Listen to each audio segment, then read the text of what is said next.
उन्होंने कल ही बात किया और आज हम लोगों को विधानसभा बुलाया था। सबसे पहले आज सुबह हम लोग महानिदेशक मैडम से मिलने पहुंचे।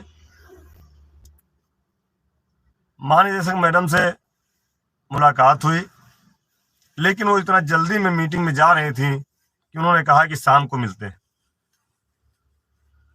हम लोग वहां से विधानसभा सचिवालय आए और सचिवालय आने के बाद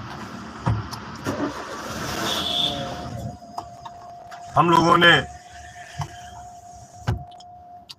आदरणीय एमएलसी साहब के साथ में, क्योंकि उन्होंने श्रीमान प्रमुख सचिव महोदय से समय ले रखा था, आदरणीय एमएलसी साहब के साथ मैं और संगठन के प्रदेश अध्यक्ष आदरणीय श्री शिव कुमार शुक्ला जी, गोंडा से वशिष्ठ जी, नौरंग जी और लखनऊ से हरिनाम सिंह जी, कुल 6 लोग श्रीमान प्रमुख सचिव महोदय के कक्ष में गए।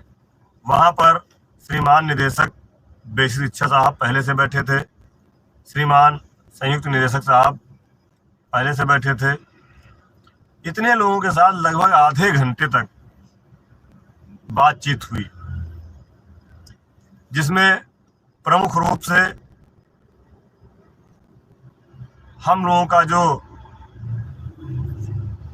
की मांग है कि हम लोगों को स्थायी किया जाए।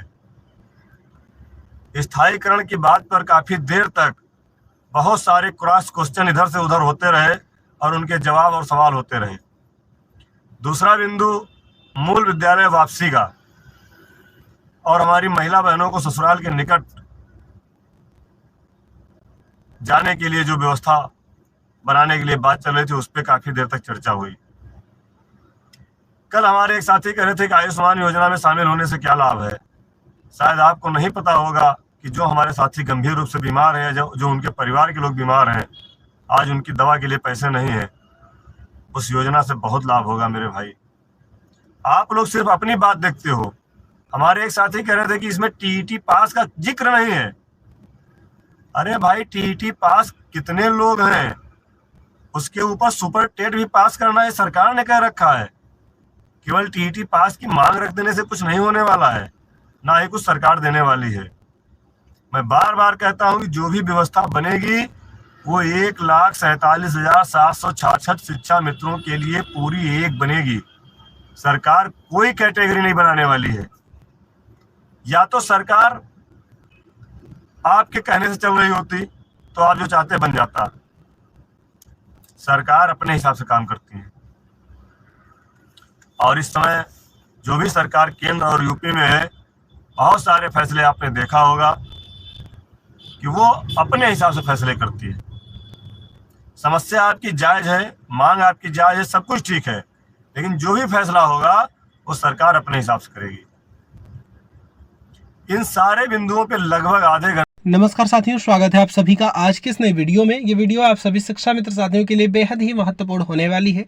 वर्तमान की कुछ खबरें, हाल ही के अंदर का चल रहा कुछ ऐसा प्रकरण जिनको देखने के बाद समायोजन के दृष्टिगत सब कुछ क्लियर होने वाला है। इन सारी बातों को आपके मध्य में साझा करेंगे। सभी साथियों से एक विशेष अनुरोध है, वीडियो को आप पूरा देखें। चैनल को अभी तक आपने सब्सक्राइब नहीं किया है तो इसे सब्सक्राइब भी कर लें। अब चलते हैं अपडेट पर। आज चर्चा हुई है और बहुत ही सौहार्दपूर्ण वातावरण में बात हुई है। माननीय प्रमुख सचिव साहब से हमारे एमएलसी साहब ने बहुत ही जोरदार तरीके से सारे बिंदुओं पे, बहुत महीन से महीन बिंदुओं पे चर्चा की है। साथ में बीच बीच में हम लोग भी अपनी प्रस्तावना दे रहे थे, अपनी बात कर रहे थे। सोनिया पांडे जी 24 साल हो गए हैं, बिल्कुल हम मानते हैं, लेकिन 24 साल में शायद आप तो 3 साल अध्यापक रही होंगी, लेकिन हम तो वो भी नहीं रहे, क्योंकि लखनऊ में सीट नहीं थी और हमारा समायोजन नहीं हो पाया था। यही 24 साल से परेशान होकर के ही हम लोग मेहनत कर रहे हैं, दौड़ रहे हैं। आज श्रीमान अधिकारी गणों ने बहुत खुल करके बात की है, बहुत ज्यादा उस पर बिंदुवार चर्चा हुई है और हमारी समस्याओं के समाधान के लिए श्रीमान प्रमुख सचिव महोदय ने आज एक निर्णय लिया है और वो जल्दी ही आप लोगों को उसकी जानकारी होगी। विमलेश जी, सब जुमला है अगर, तो फिर हम कल से घर में रहते हैं, क्यों हम दौड़ने आते हैं यहाँ लखनऊ में? हमें कोई आवश्यकता नहीं है अकेले दौड़ने की। और विमलेश जी, मुझे लगता है कि आप शिक्षा मित्र नहीं हैं, आप शिक्षा मित्रों के दुश्मन हैं।